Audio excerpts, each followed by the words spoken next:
You can't manage people by being a dictator. They'll walk away. So you got to try and motivate people by everyone sharing the vision. And you don't want to come in and then everybody leaves. If you want to retain that knowledge, then you layer new expertise, new skills on top of that, and in order to be able to scale the business. That's how the business was able to expand. Richard Yu is Group Chairman of Eu Yan Sang International, a healthcare company that focuses on traditional Chinese medicine. It was founded in 1879 by his great-grandfather, Yu Kong. Yu Kong's son, Yu Tongsen, took over and built a business empire which included tin, rubber and banking. He had 13 sons and 11 daughters by many wives and lived in a grand mansion called Yu Villa. Yu Tongsen Street in Chinatown is named after him. Yu Tongsen's children took over, but over the years, the business empire crumbled. In 1989, Mr. Richard Yu, the fourth generation, joined the company after a career outside. I'm Sumiko, Executive Editor of the Straits Times. I'm meeting Mr. Yu at Basque Kitchen by Aitor at the Fullerton Waterboat House. Over a delicious meal, he shares how he rebuilt the business to make Eu Yan Sang one of Asia's largest TCM groups.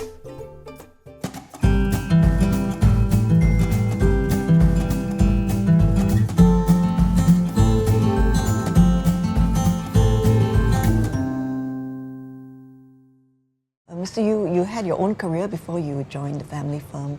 What was the reason behind it? My uncle was the executive director, so he was retiring at the age of 70 and there was no succession in place.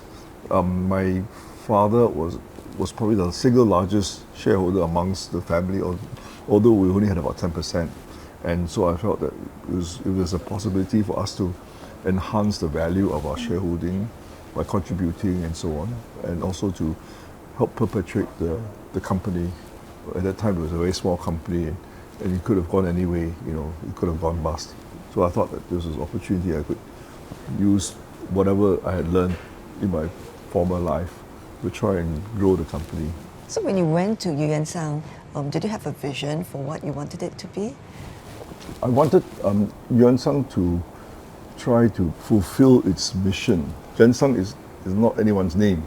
It was my great-grandfather's mission for the business, which was to help people. So we translate in English as caring for mankind, Ren Sen. It's relevant for our business. What could we do to help people in terms of their health needs? It's a great segment to be in, right? People always want to stay healthy. We try and find the authentic way to keep people healthy. So when you started, did you have an idea that by the end of the year you would open 10 more outlets? No.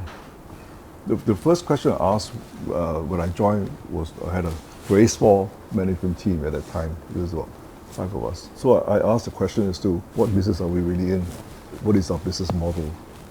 So we started from there and we decided, okay, that going retail would be the way to do it. At least the one thing we knew was to serve a customer inside a store. And the brand became much more modern. Yeah. Right. How was that achieved? In a way, I guess you can attribute it to my being very westernized. So I could understand how a lot of the Western brands were doing this, and I copied them basically. So my model at that time when we started open stores was Body Shop. So how they positioned the Body Shop as a monolithic brand, where the storefront and the products and everything were all the same brand. And that was basically my vision for Eu Yan Sang. What was the biggest challenge you faced? I suppose the overall externally would be regulatory issues, because it's not easy to register all the products and formulate in such a way that it meets local regulatory requirements. The expectation would be, is it hard to change a traditional business overnight? Actually, I found it was not that difficult. Once the people in the company were convinced that you're doing the right thing, so by small steps, by showing that doing small things you can gain small success, then you win over the hearts and minds of the people in the company because the knowledge is there. You can't manage people by being a dictator. They'll walk away. So you've got to try and motivate people by everyone sharing the vision. You don't want to come in and then everybody leaves. If you want to retain that knowledge, then you layer new expertise, new skills on top of that, and in order to be able to scale the business. That's how the business was able to expand. So like TCM clinics were not there when you started? No, I started. Yeah. How did that start?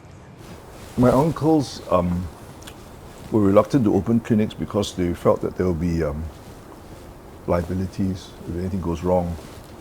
But that's risk management, right? Many clinics all over the place being run very well and successfully. Why can't we do it too? We just make sure that the processes are in place. So we run our clinics modeled on any Western clinic. The main concern there is making sure that the practitioners, the physicians that we have, are of the right standard, to meet our company's expectations. And the history of your company, has a lot of family element to it. Has that been very difficult?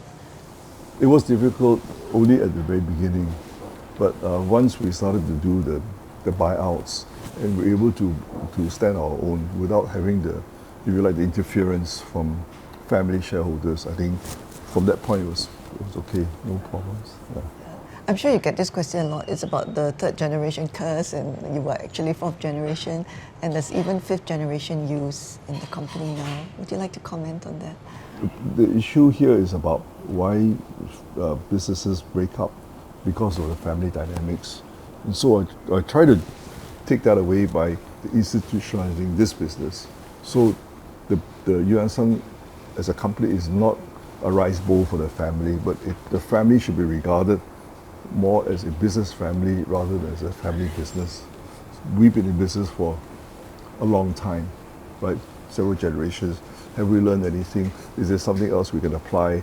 My grandfather had a massive portfolio of businesses. It happened that this is the only one that's left. And that was, in a way, a result of a third generation curse. It was the third generation that basically lost most of those businesses. So luckily, in my generation, we were able to preserve one part of it. And so going forward, as a family, what do we do to try and keep our family going and also preserve this business as a business on its own? Do you look back with regret on how it was a bigger business empire in your grandfather's days? Frustration rather than regret. If my father's generation was able to work together as a cohesive unit, or even going further back, could my grandfather have structured his business empire in such a way that different members of the family could run different parts of it? I think things may have been different, but back then there was no drive to try and structure it in such a way. How much does it matter to you that they are fifth generation use? As long as we are shareholders of the business, whether they work in the business or not, we have to learn how to be good shareholders. That's what we need to teach them, right? We don't know what happens in the future, whether we continue to be shareholders or not. I can't foresee what will happen, but I think we have to learn from this particular journey and then maybe create our own equivalent of the Yuan Sang, right? What's your favorite Yuan Sang product? Cordyceps. You take a lot of that. Yeah. And that makes you... It's anti-aging. Right, you do look young. Thanks. I think if I was to recommend one herb, that would be it. Right. How often and how do you take it? Instant capsules. Oh.